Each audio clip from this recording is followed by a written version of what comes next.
저희들에게 주시는 하나님의 말씀은 마가복음 12장 13절에서 17절 말씀입니다.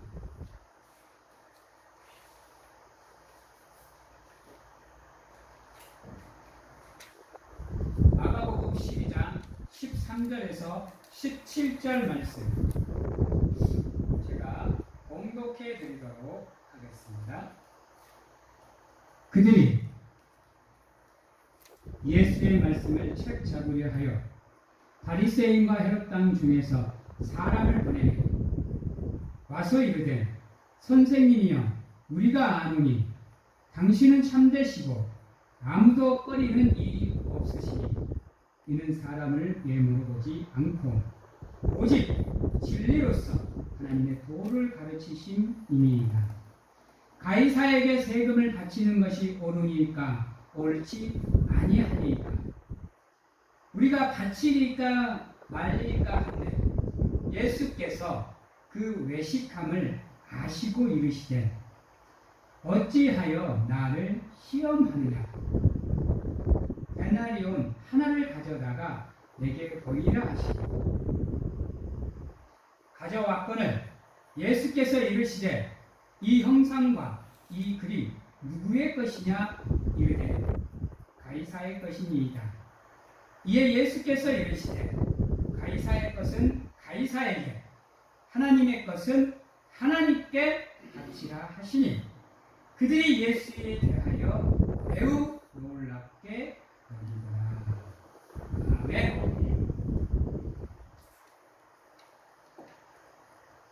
사랑하는 성도 여러분, 저번 주 오후 예배 설교 본문입니다.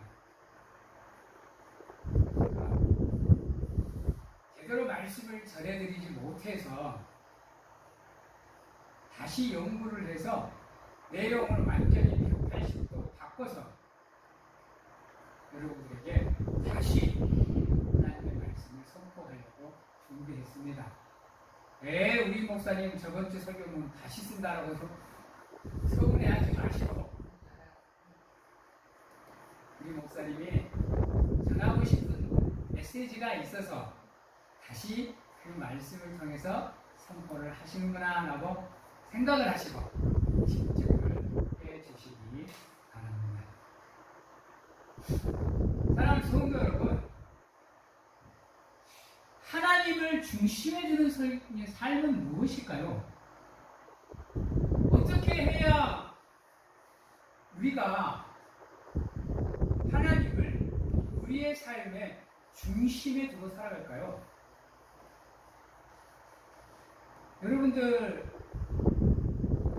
여러분들의 삶의 중심에는 하나님이 있으세요? 여러분이 걸어가는 삶의 발자국 하나하나에는 하나님의 흔적이 함께 새겨지십니까? 세상에서 살아가는 우리의 삶이 다른 사람은 몰라도 하나님을 믿는 여러분들의 삶만큼은 여러분들이 서 있는 그 삶의 현장이 그 자리가 반드시 그리스도의 향기가 바래지고 하나님의 흔적이 남는 하나님의 사람으로서의 삶을 살아가셔야 됩니다. 그 자리에 내가 서 있음으로 인해서 나로 인해서 내가 하는 행위, 말들을 통해서 내 주변의 사람들이 하나님이 나와 함께함을 느끼는 것.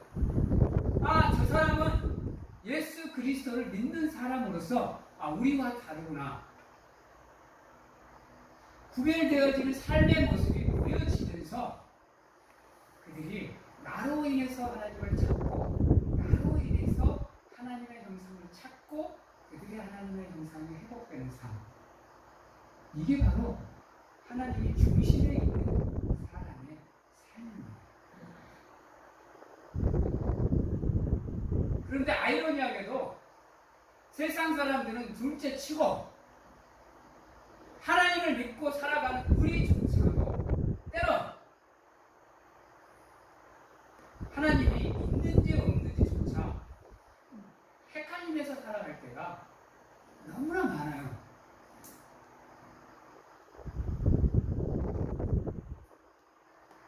참 오랜 세월 신앙생활을 해오시면서 자신의 믿음을 참 많이 다듬고 단련하시고 가다듬고 하나씩 성장해 가기 위해서 참 많은 노력을 기울이셨을 건데,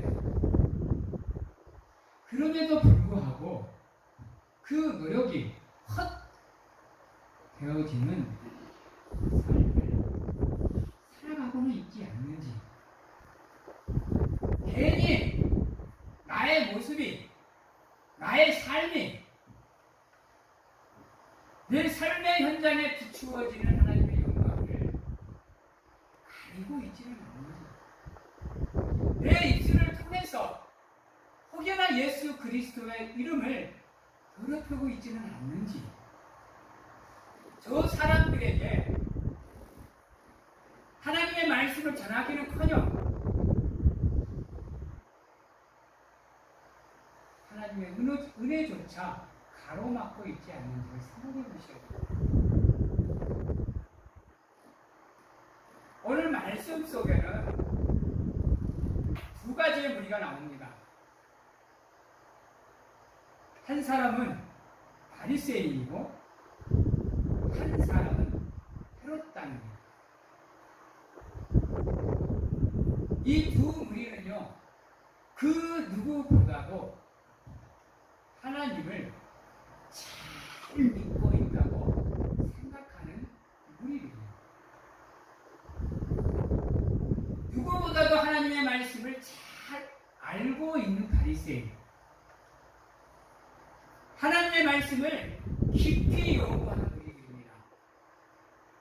율법을 600몇 가지의 율법을 만들어낸 무리들이에요. 그리고 그것을 다 지키기 위해서 노력하는 무리가 바리새인입니다.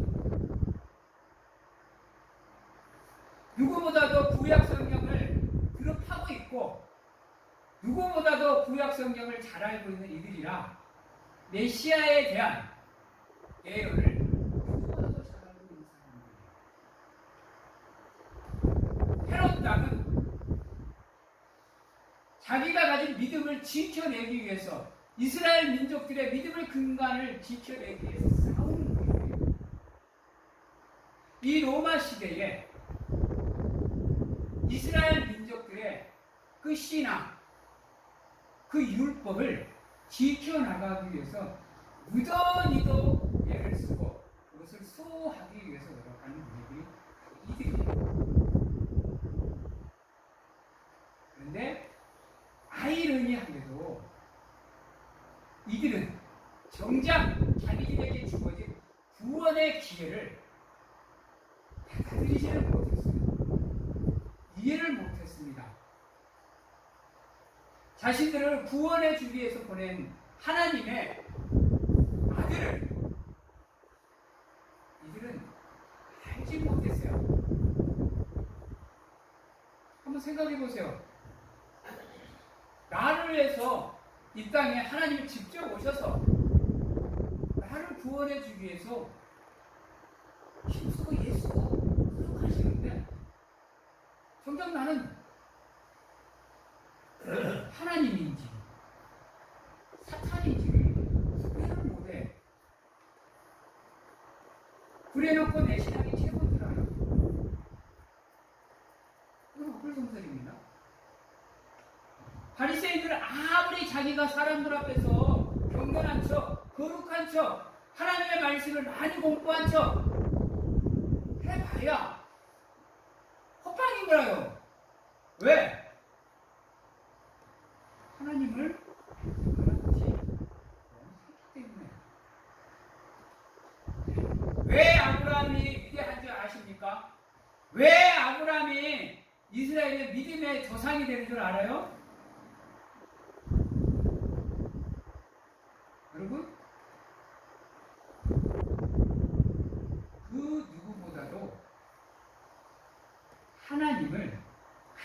잘 알아본 존재가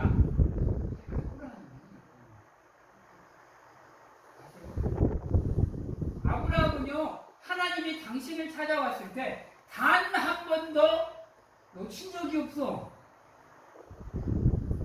다 하나님을 인식했어요. 그러니까 그 삶이 잘못된 길을 걸어갈지라도 하나님이 지켜주시는 놀라운 은혜가 아브라함과 함께 했던 거예요.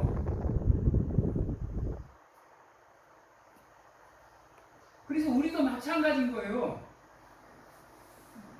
여러분, 내 믿음의 척도는 무엇으로 알 수 있느냐? 하나님이 나와 함께함을 내가 어느 정도 믿고 있느냐는 거예요. 지금도 살아 계셔서 하나님이 나와 함께함을 내가 어느 정도 깨닫고 있고 느끼고 있고 알고 있느냐는 거예요. 기도를 하실 때 얼마만큼의 믿음을 가지고 기도하세요. 싸달 만한 의심이라도 여러분의 기도 속에 있다고 한다면 예배를 드리면서도 지금 이 예배가 하나님이 함께 하시는 예배인지 아닌지를 느끼지 못하고 계신다고 한다면 지금 여러분들 삶의 중심에는 하나님이 이 바리새인과 헤롯당과 같은 모습이라는 거예요. 그러니까 이들이 이렇게 어처구니 없는 행동을 하게 되는 겁니다.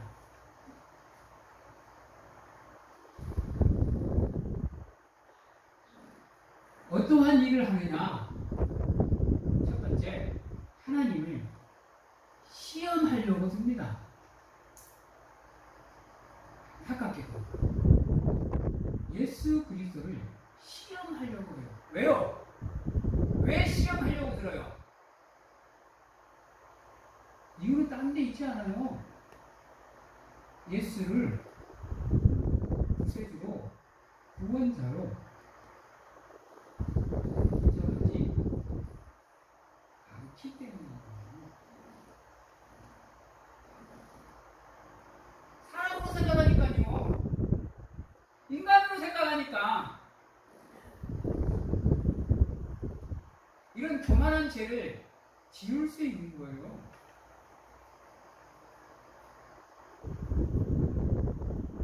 생각해보세요. 이들이 예수를 시험을 알았으면 이 짓거리 할까요?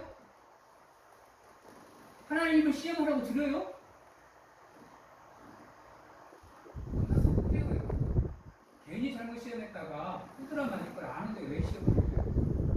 근데 예수 그리스도의 인간적인만 생각을 하니까 이 어처구니 없는 사단이 지금 벌어지고 있어요. 여러분, 하나님을 시험하려 들지 마세요. 어디 한번 볼까? 내가 기도하면 하나님이 들어주나 안 들어주나 볼까? 이런 어처구니 없는 마음을 갖지 마시라는 얘기예요. 내가 예배를 드리면 하나님이 나를 축복해 줄까? 내가 하나님을 위해서 헌신하고 노력하면 하나님이 나와 함께 해줄까? 이게 아니라는 거예요, 여러분. 내가 기도하면 반드시 하나님이 들어주실 거야. 내가 하나님을 예배하면 반드시 나의 삶에 하나님이 함께 해주실 거야. 확고한 믿음, 확실한 믿음, 결단적인 믿음을 가지고 살아가셔야 된다는 거예요. 그래야 우리의 삶의 이 교만함이, 자만이 오만이 사라지는 거예요. 이들은 그렇지 못했어요. 그래서 예수님이 하시는 말씀에 책을 잡고자 사람을 보냈어. 이런 어처구니 없는 일이 없어요. 믿음의 사람의 일들을 보면 이것보다 더한 죄가 어디 있어요? 지들이 가장 크게 지었냐 생각하는 그 엄청난 죄, 신성 모독죄를 알아서 지고 있잖아요. 모르니까. 무식하면 뭐하다? 네, 하는 거예요. 알면 지혜로워지고요. 무식하면 용감해지는 거예요. 저는 간절하게 원하고 있는 여러분들의 삶이 무대포가 아닌 아름다운 믿음의 삶이 되어지기를 간절하게 소망합니다. 여러분, 성령 많이 읽는다고 해서 하나님 제대로 알아가는 거 아니에요. 예배 많이 드린다고 해서 하나님이 나와 함께하면 느끼는 거 아니에요. 기도 많이 한다고 해서 하나님과 소통하는 거 아니에요, 여러분.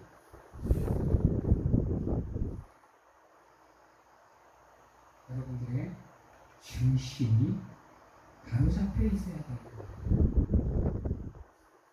그러기 위해서 여러분들이 끊임없이 노력하시고 힘쓰셔야 되는 이유가 거기에 있고, 어떻게든지 여러분들에게 주어지는 그 기회를 잡고자 노력하셔야 되는 이유가 거기 있어요. 그렇지 않으면 또한 하나님께 매를 맞을 수 밖에 없는 안타까운 상황이 주어질 수가 있습니다. 그런데 얘네들이 예수님께 말하는 말을 한번 봐봐요. 여러분, 와서 이르되 14절입니다. 우리가 아느니. 뭘 안다라는 거예요? 우리가 당신에 대해서 아니. 당신은 참 되시고 아무도 꺼리는 일이 없으시니 이는 사람을 외모로 보지 않고 오직 진리로서 하나님의 도를 가르치시니 하라고. 여기까지는 맞아요? 틀려요? 맞아요. 일반인들이 보면 정말로 강하고 담대한 믿음을 가지고 있는 모습 같아요. 여러분, 그런데 이들의 마음에는 무슨 마음이 있었다? 예수님을 시험하려는 마음이 있었다. 그러니까 지금 얘네들이 하고 있는 이 말도 진심이 아니라 뭐였다? 가식이었다. 라고 말할 수 있습니다.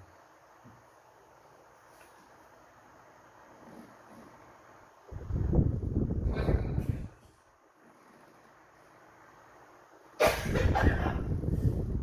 이 말씀을 읽으면서 저는 제가 생각나요.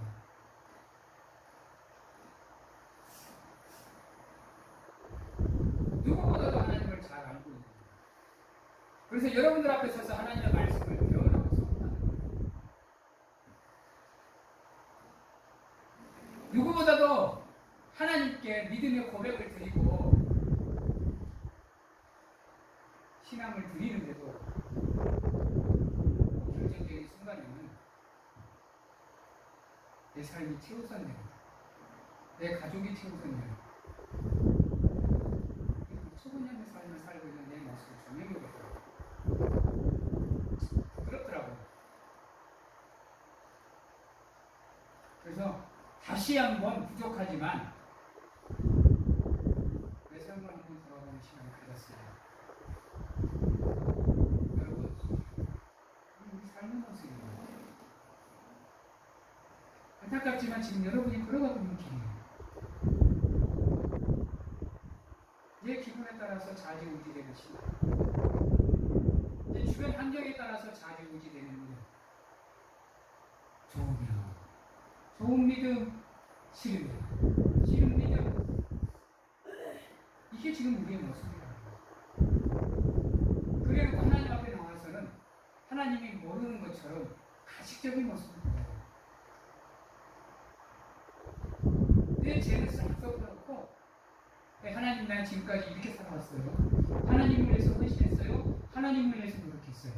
하나님을 위해서 기도했어요? 하나님을 위해서 찬양했어요? 이러고 있다. 삶을 돌아보는 참회의 모습, 점검하는 모습, 회개하는 모습은 없고 빠르게 하나님 앞에 자랑하는 거예요. 그러다 보니 하나님 앞에서 올바른 신앙을 가질 수 있나요? 사랑하는 성도 여러분, 우리가 하나님의 말씀을 보고 듣고 연구하는 이유, 우리가 예배를 드리고 기도하고 찬양하는 이유, 다른 데 있는 게 아니에요. 하나님 앞에 나의 삶을 자랑하러 나오는 건 아닙니다. 가식적인 모습으로 나오는 게 아니에요. 형식적인 모습으로 나오는 게 아니에요. 하나님이 중심에 있는 삶을 살아가는 진정한 사람은 자신의 삶을 자랑치 않습니다. 오히려 자기의 연약한 모습, 나약한 모습, 죄인된 모습, 더럽고 추악한 모습을 가지고 하나님 앞에 나와서 자신의 모든 것을 내려놓고 고백하고 회개하는 거예요. 불쌍히 여겨달라고, 긍휼히 여겨달라고, 제발 좀 붙잡아 달라고, 제발 함께 해달라고 하나님께 눈물로써 호소하면서 간절하게 구하는 영혼, 이 영혼의 삶이 바로 하나님이 중심에 있는 삶의 사람의 삶인 겁니다.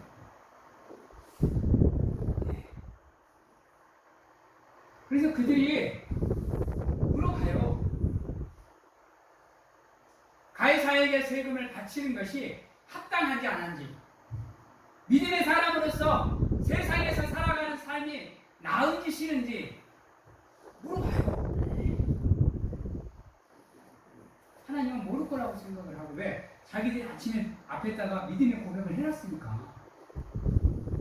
그 믿음의 고백이 자신들의 야심을 카바칠 수 있는지를 믿고 이 얘기를 하는 거예요.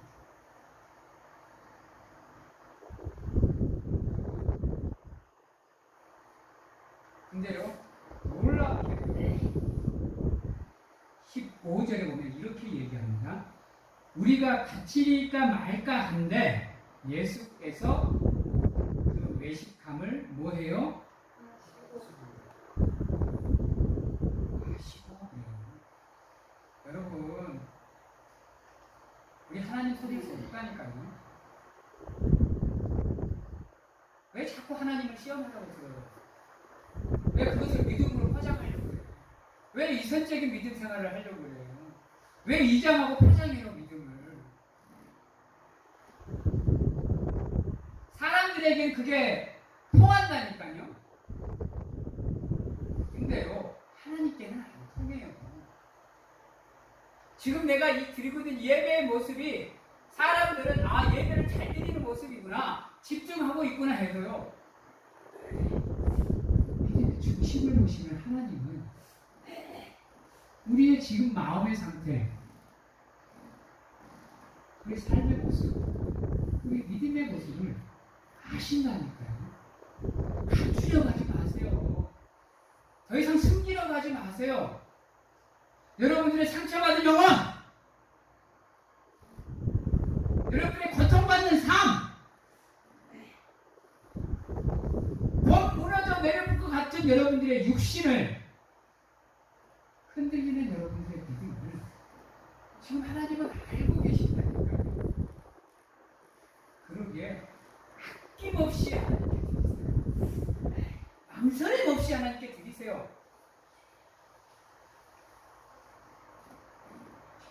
절대로 겸손히 하나님 앞에 나와 여러분들을 드리는 그 믿음 앞에서는 하나님이 여러분들을 위해서 무너집니다. 더 이상 하나님이 여러분들을 위해서 정의의 하나님이 될 수가 없어요. 인애의 하나님, 자비의 하나님, 긍휼의 하나님, 사랑의 하나님이 되실 수밖에 없다고요. 그래서 여러분들이 원하는 그 모든 것들을 하나님이 거절할 수 없게 된다고요. 그래서 아낌없이 부어주신다는 거예요. 그러시기에 하나님 앞에 나와 있는 이 시간만큼은 드리세요.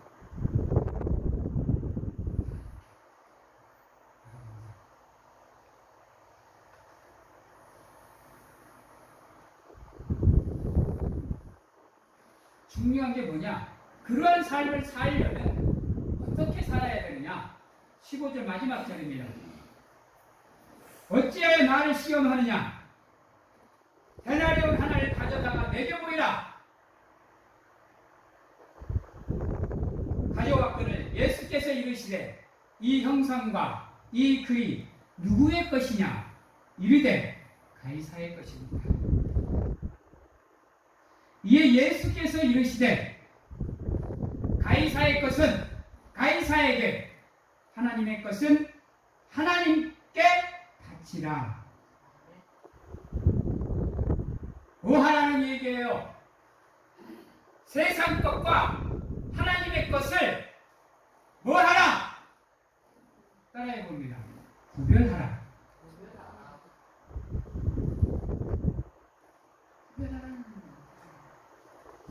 그래야 우리의 삶에 하나님이 중심이 돼요.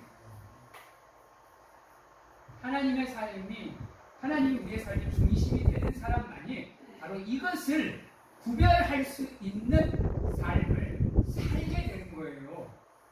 영적 분별력 아무렇게나 생기는 거 아니에요. 기도한다고 생기는 거 아니고, 말씀 많이 읽는다고 생기는 거 아니고, 예배 잘 드린다고 생기는 거 아니에요.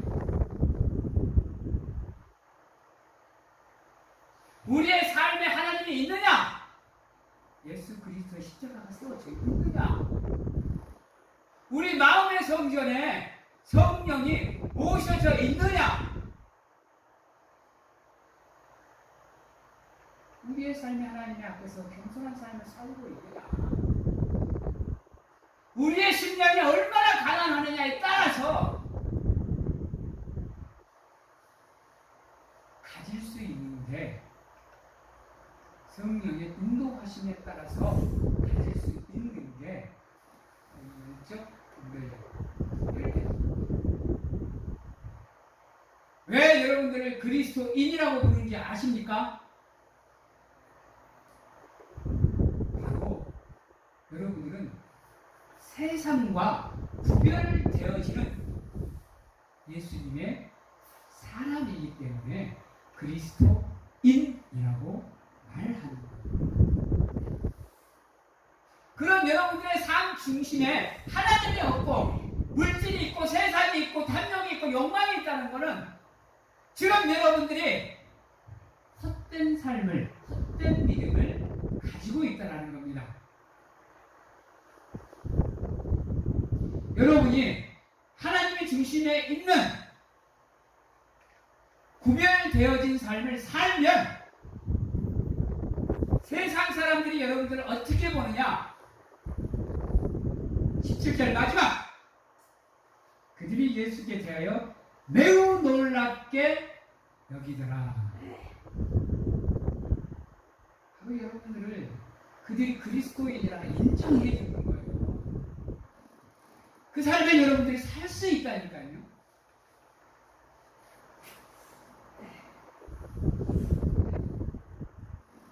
사랑하는 성도 여러분, 이제 말씀을 마치도록 할게요.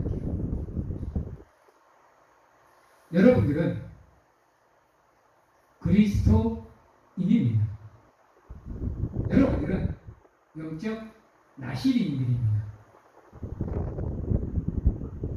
그러기에 여러분들의 삶 속에는 반드시 하나님의 중심이 되셔야 됩니다. 그건 왜? 다른 삶의 길을 걷는다고 한다면 여러분은 그리스도인으로서 자격이 없습니다. 하나님의 백성으로서의 자격이 상실되는 겁니다. 간절하게 원하옵기는 하나님이 중심된 삶을 사셔서 의심 없이 하나님을 믿는 믿음으로 하나님을 시험하려 들지 마시고 겸손하게 여러분들의 삶과 믿음을 무장해서 형식적인 믿음, 어중간한 믿음을 가감하게 버리시고 결단하고 확실한 믿음으로 하나님께 나오셔서 우리의 중심을 감찰하시고 우리의 모든 것을 아시는 그분께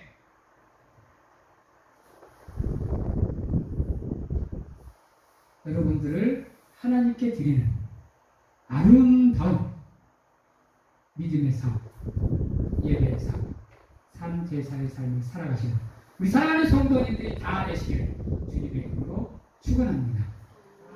기도하겠습니다.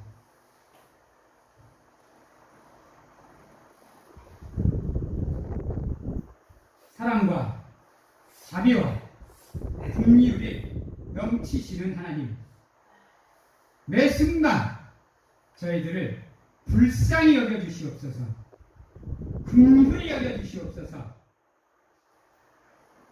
연약하기, 나약하기, 그지없는 우리이고 죄에서 자유로울 수 없고 실수와 불의와 불법이 만연하는 우리의 마음, 우리의 삶을 하나님 불쌍히 여겨주셔서 예수님의 십자가의 공로로 보혈로서 깨끗하게 우리를 씻어주시고 하나님을 믿는 믿음으로 확고한 삶을 살고 어중간한 믿음을 버리고 첫사랑을 회복하며 항상 지금도 살아계셔서 우리와 함께 하시는 하나님을 믿고 모든 것을 맡기는 삶을 살아갈 수 있도록 하나님 도와주시고 축복하여 주시옵소서. 지금은 우리를 죄에서 구원하시기 위해 이 땅에 오신 예수 그리스도의 은혜로 세상 끝날까지 항상 우리와 함께 하시는 가운데 안아주시고 품어주시는 하나님 아버지의 사랑하심으로 세상 어느 곳에 가서 무엇을 하든지 간에 우리를 지키시고 보호하시는 성령님의 고통하심이